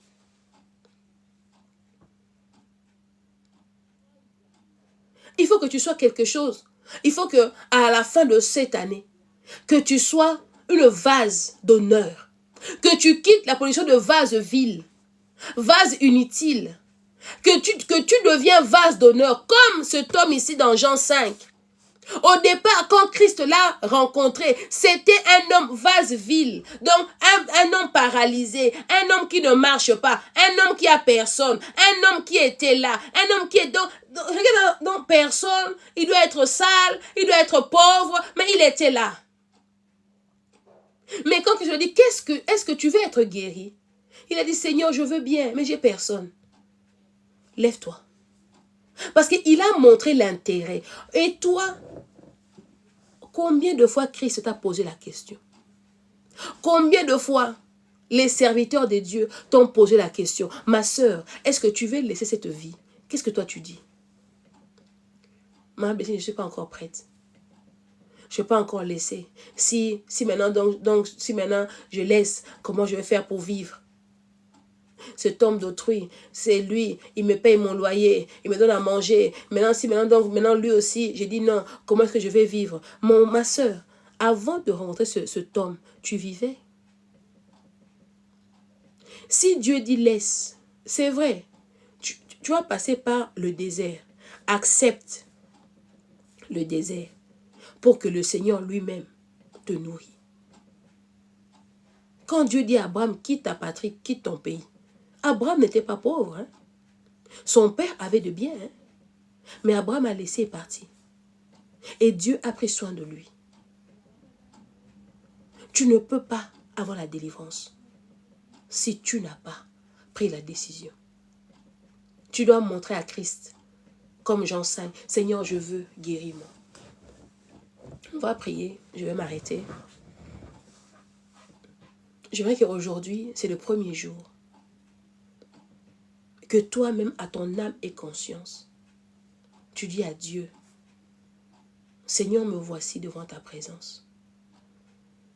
Seigneur, je veux marcher. Je veux être guéri. Je veux être transporté dans ton royaume. Je veux que tu me délivres de puissance de ténèbres, comme 1 Colossiens 1, le verset 13. Je veux que tu me délivres de puissance de ténèbres. Je veux que, Seigneur, que tu m'enlèves cette chose, Yahweh. Aide-moi, Seigneur. Aide-moi, Père. Que tu puisses faire la prière avec ton cœur sincère.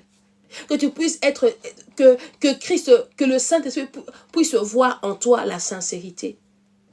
Qui veut dire que non, c'est vrai, ma fille a pris la décision. Aujourd'hui, on prend que la décision. Aujourd'hui, on prend que la décision. Seigneur, je veux laisser ce monde. Seigneur, je veux laisser cette vie. Seigneur, j'ai pris la décision. Seigneur, aide-moi. Yandaraba Santa. Seigneur, aide-moi. Pendant que je parle, il y a des gens qui sont en train de pleurer. Pendant que je parle, il y a des personnes qui sont en train de pleurer. Yandaraba Santa.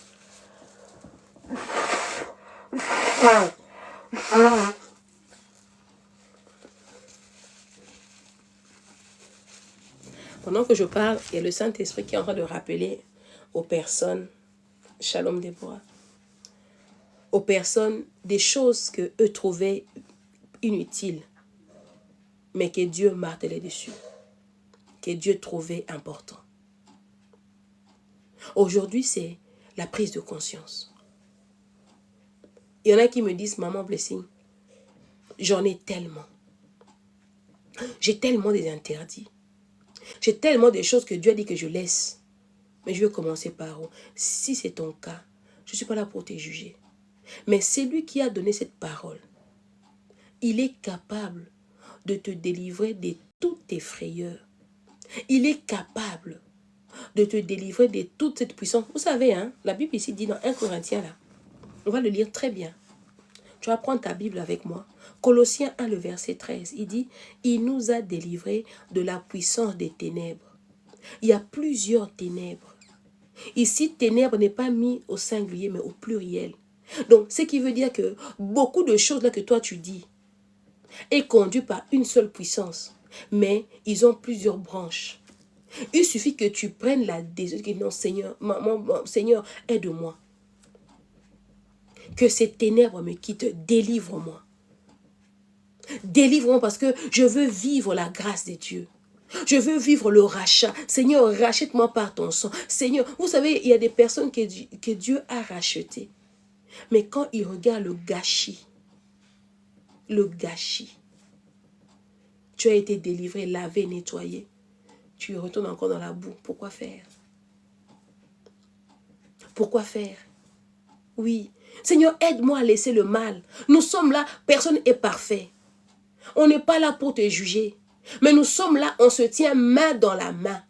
Nous sommes là pour que nous puissions hériter du royaume. L'héritage est grand. Nous sommes là pour que nous puissions être forts. Nous ne sommes pas là pour dire que non, toi là aussi, tes péchés dépassent les niveaux. Toi, non, Christ ne regarde pas ça. Mais Christ veut que tu puisses prendre une décision. Dis que non, moi je veux laisser, je veux délaisser. Je veux plus ça. Moi je veux changer. Moi je veux plus ce péché. Je veux plus, même si c'est 10, même si c'est 20, même si c'est 50, c'est pas grave. Mais j'ai dit que non, je ne veux plus ça. Toutes ces choses-là est conduit par le diable, est conduit par le même puissant, est conduit par Satan. Tout ça est conduit par le péché. Un seul désir. Il a ouvert la porte à plusieurs choses. Un seul désir a ouvert des portes à des choses bizarres. Un seul désir. Parce que tu voulais l'argent. Voilà, exemple. Toi, tu voulais absolument l'argent. Premier désir. Donc, toi a commencé là. Comme tu n'as pas de mari, tu n'as pas de travail. Allez, tu vas aller prendre un autre gars. Tu prends un gars. Non, j'ai pas assez d'argent. Tu prends 2, tu prends 3. Tu vois, le désir de l'argent t'a conduit à avoir 3, 4 relations, 4 hommes en même temps. Pourquoi? Parce que tu veux avoir beaucoup d'argent. Toi a commencé par l'argent. Toi a commencé par le désir. Donc l'envie. Donc l'envie t'a conduit au péché. Et puis après, ça commence donc dans ce 4 gars-là. Tu commences à leur manipuler. Tu commences donc à leur extorquer de l'argent. Donc tu commences en plus encore à mentir. Donc toi-même là, tu aggraves encore ta situation. Et le pire, tu détruis leur foyer. Donc 4 foyers sont en danger à cause de toi. Ça c'est l'exemple. Tu vois, toi as commencé par le désir de l'argent. Toi as commencé parce que tu voulais aussi qu'on puisse te voir comme tout le monde. Moi aussi je vais régner. Moi aussi, tout le monde aussi. Donc tout le monde doit aussi sentir que blessing est passé. Mon frère, ma soeur, est-ce que c'est important? C'est pour cela que tu vas prier. Toi-même tu vas prier. Cette nuit, même après ce live, parce que bientôt je vais couper. Après ce live, prends le temps de la prière. Prends le temps devant la présence de Dieu. Prends le temps de la prière et prie le Seigneur. Dis Seigneur, pardonne-moi. Seigneur, pardonne-moi. Seigneur, je n'ai pas fait les choses comme toi tu voulais. Et vraiment, mon Dieu, aie pitié de moi. Prie ma soeur, prie mon frère. Merci Saint-Esprit de Dieu. Yendarabaset. Yekantorobo santariaba sant. Yekanterebo santariaba. Yendaraba santariaba set. Yekantorobo santariaba. Merci Saint-Esprit de Dieu. Merci pour ta miséricorde dans ma vie, dans la vie de ma soeur, de mon frère. Merci Seigneur pour ta miséricorde dans nos vies aujourd'hui. Yahweh, nous venons encore à toi parce qu'il n'y a que toi. Il n'y a que toi seul qui peut sauver ces âmes. Il n'y a que toi seul qui peut nous tirer, Yahweh, du ténèbre où nous sommes. Il n'y a que toi seul, Yahweh, qui peut nous redonner encore la vie, qui peut nous racheter, Seigneur, au prix de ta vie. Il n'y a que toi seul qui l'a fait. Il n'y a que toi qui peut encore changer encore nos vies, Seigneur. Merci, tendre Père. Merci, Jésus. Merci, Jésus. Merci, Jésus. Yendaraba sant. Yekanterebo santariaba set. Yendaraba santariaba. Merci Seigneur Jésus. Je vais prier pour les malades. Si tu es malade, tu vas prendre ta main. Tu vas le mettre où tu as mal. Comme on a parlé de cet homme qui était paralysé. Nous allons prier pour les malades. Si tu es malade, n'attends pas que je lève ma voix, que je commence à crier. La puissance vient aussi par la douceur.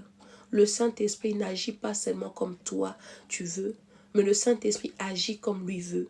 Ce qui est important est la parole qui sera dite et la foi qui sera activée.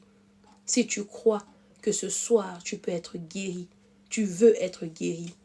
Tu vas juste mettre ta main où tu as mal, ou juste mettre ta main sur ton cœur et on va prier. Il n'y a pas seulement la maladie physique, il y a la maladie psychique. Il y a aussi la maladie émotionnelle. Il y a aussi des cœurs brisés. Il y a aussi des cœurs brisés, meurtris. Il y a aussi des personnes qui vivent la dépression. Yandaraba sete. Il y a tellement plusieurs sortes de maladies. Il y a aussi la maladie spirituelle. Je vois même des personnes, oh, la nuit vous volez, mais vous êtes fatigué. Dis Seigneur, je vais arrêter cette vie.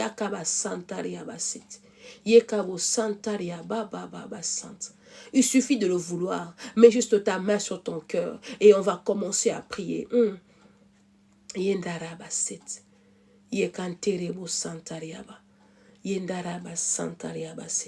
Seigneur, comme dans ta parole dans Jean 5, le verset 8, Seigneur, ta parole, tu as dit, lève-toi. Lève-toi, lui dit Jésus, et prends ton brancard et marche. Aussitôt cet homme fut guéri et prit son brancard et se mit à marcher. De la même manière, cet homme a été guéri. De la même manière, il se levait. De la même manière, Seigneur, ta parole a été oui et amen. De la même manière que la parole que j'ai prononcée, qui est ta parole, ô Jésus. En entendant ce que de Nazareth, que mon frère et ma soeur soient guéris maintenant. Yendaraba Sainte.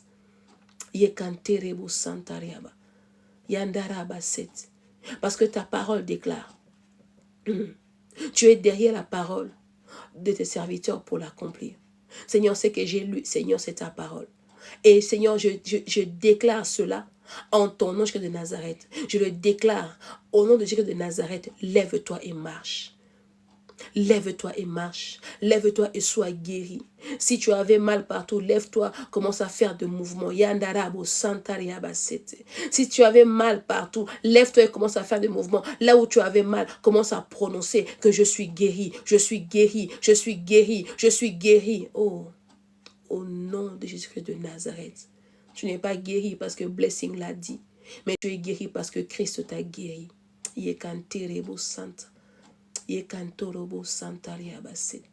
Merci Seigneur parce que tu l'as fait. Merci Seigneur pour ton amour. Merci Seigneur pour ta miséricorde. Merci Seigneur pour ton amour encore envers ton peuple. Nous te disons merci. Merci tendre Père. Merci Seigneur. Au nom de Jésus, nous disons Amen. Merci Saint-Esprit de Dieu. Merci d'être là. Merci encore pour cette parole qui m'a fait beaucoup du bien à moi-même. J'allais en parler, mais pas comme... J'avais d'autres histoires, d'autres versets qu'il fallait que je donne, mais le Saint-Esprit nous a conduits comme lui voulait et nous disons merci à Dieu. Alors, je vais donner les communiqués. Il y aura une... Alors, nous sommes dans notre mois de jeûne. On a commencé depuis le 6 à minuit, du 6 octobre au 6 novembre. Nous avons un mois de jeûne, ça veut dire comme modalité, tu peux manger comme tu veux, mais il y a 2 aliments interdits, c'est la viande et le poisson. La viande et le poisson. Cette semaine ici, à part ça, on n'a pas d'autres. Au plus, on va avancer. Les jeûnes sera endurci parce que c'est pas facile de ne pas manger la viande et les poissons.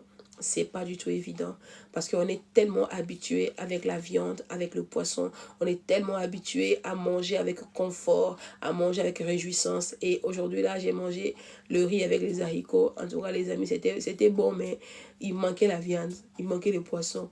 Mais pendant un mois, c'est ce qui m'a été recommandé par le Saint-Esprit de faire ce programme avec vous pendant un mois de prière. Et il y a des personnes qui vont m'écrire, qui seront poussées par le Saint-Esprit, dont j'aurai des directives à donner. Il y en a qui vont abandonner le lit. Il y en a qui vont manger qu'une fois par jour. Il y en a qui vont manger que 2 fois. Il y en a qui vont même pas manger les légumes, qui vont manger que fruits. En tout cas, c'est selon... comme le Saint-Esprit de Dieu va me guider, et je veux aussi transmettre aussi la modalité de jeûne à ces personnes-là. Et ça, c'était le jeûne dont nous sommes dans le mois de jeûne et prière. C'est le 10e mois. Que Dieu vous bénisse. Et il y a une retraite en Belgique ici, à Anvers, organisé par l'église Melfs et Blessing Iliada Ministry. Ça sera la retraite du 12 au 14 décembre à l'hôtel Krone Zaventem. Actuellement, il me reste 4 places. Ça veut dire quoi? Nous négocions les chambres avec l'hôtel. Nous arrivons à avoir quand même des prix raisonnables, ce qui veut dire que nous avons, nous logeons 2 personnes dans une chambre. Ça veut dire il y a 2 lits. Il y a 2 lits séparés, lits de 1m40, 1m40, c'est quand même des grands lits. Et la personne paye, la personne nous paye à nous 225 €. 225 € compris à manger dedans. C'est-à-dire que la personne reçoit le sandwich et la salade et les boissons le vendredi quand il arrive dans sa chambre. Le samedi matin, il a le petit déjeuner à l'hôtel. Le samedi soir, il a un repas qui sera servi aussi dans sa chambre avec un traiteur extérieur. Et le dimanche matin, il a un petit déjeuner. Alors, pour les enfants de 0 à 10 ans, c'est gratuit. La retraite, elle est gratuite. Hein. Ce que vous payez, c'est le logement et à manger. Donc, la prière, elle est gratuite. En tout cas, il reste actuellement 4 places. Alors, si tu es intéressé, tu veux venir, fais-nous signe, écris-moi en privé et je ferai le plaisir de te dire comment faire pour le paiement. On a jusque novembre pour payer. Donc, jusque début novembre pour, on va dire, mi-novembre pour régler la somme. Donc, si tu t'inscris, tu peux payer en 2, en 3 fois comme tu veux. Et chaque adulte peut avoir un enfant. Si tu as 2 petits-enfants en bas âge, il faut me dire, il faut signaler, on va essayer de voir pour ne pas que tu prennes la chambre en entièreté. Si tu veux aussi prendre une chambre complète, c'est 450 €. C'est 450 €. Là, la chambre peut avoir 2 adultes et 2 enfants. Si, exemple, tu dis que non, Blessing, moi je viens avec ma tante, avec ma copine, avec mes enfants, on est à 3, on est à 4, donc ça serait très bien. Il y a encore 4 places. Il y a ici 2 personnes qui sont en train d'hésiter pour vous inscrire. Les places vont vite. Hein. Ça veut dire que nous avons au départ, on veut remplir 35 chambres d'abord. On a déjà rempli 33 chambres. Donc, il y a 33 chambres qui est déjà plein. Et il y a le 2 là, parce que c'était les 2 personnes, 2 chambres là. Ils étaient en train d'hésiter. Donc, je les ai enlevés parce qu'on ne veut pas. Savoir une chose, t'inscrire aujourd'hui n'est pas dit de payer aujourd'hui. Je demande toujours aux gens, si tu tiens à venir, inscris-toi. Parce que nous prions pour la liste de la retraite. Pourquoi? Parce que quand une personne s'inscrit à la retraite, il reçoit beaucoup de combats. Ange, il faut t'inscrire à la retraite. Tu dois venir absolument. Pour les finances, on verra, mais tu dois venir absolument. Cette retraite est vitale pour toi. Est vitale pour toi. Toi, tu ne dois pas rater. Est vitale pour toi. Tu ne dois pas rater. Voilà, c'est ça. Donc, quand tu inscris ton nom, nous prenons la peine avec l'équipe d'intention de prier pour toi. De prier pour que le Seigneur t'ouvre les portes, pour que tu puisses avoir ton congé au travail, pour que tu puisses laisser aussi la famille bien. Dans toutes ces choses-là, on sait que venir à la retraite, c'est un déplacement qui suscite beaucoup de combats, beaucoup de combats de la part de l'ennemi parce qu'il sait que tu pars un week-end dans la présence des dieux. Tu pars pas aller faire de sauna, machin, mais tu pars prier et tu vas prier dans un endroit qui est vraiment chic, que tu vas aussi aimer. Ça te donnera encore plus envie de prier et voilà, donc c'est ça le programme. Alors demain, on sera encore connecté à 20h30 pour notre programme de la rédemption, Colossiens 1, 13 à 14. Mais aujourd'hui, s'il te plaît, tu peux lire Colossiens chapitre 1 en entièreté. Tu peux lire aussi Jean 5 en entièreté. Et tu peux lire aussi Matthieu 12 à partir du verset 38 jusqu'en bas. Voilà nos versets de base. Que Dieu vous bénisse. C'était la servante de Dieu, Blessing Iliada, qui a conduit la prière. Et on se revoit demain, 20h30, même chaîne. On se revoit demain. N'oublie pas d'être mon invité, d'inviter une personne, afin que la gloire des dieux soit encore palpable. Merci à vous et des gros bisous. On se dit bye bye.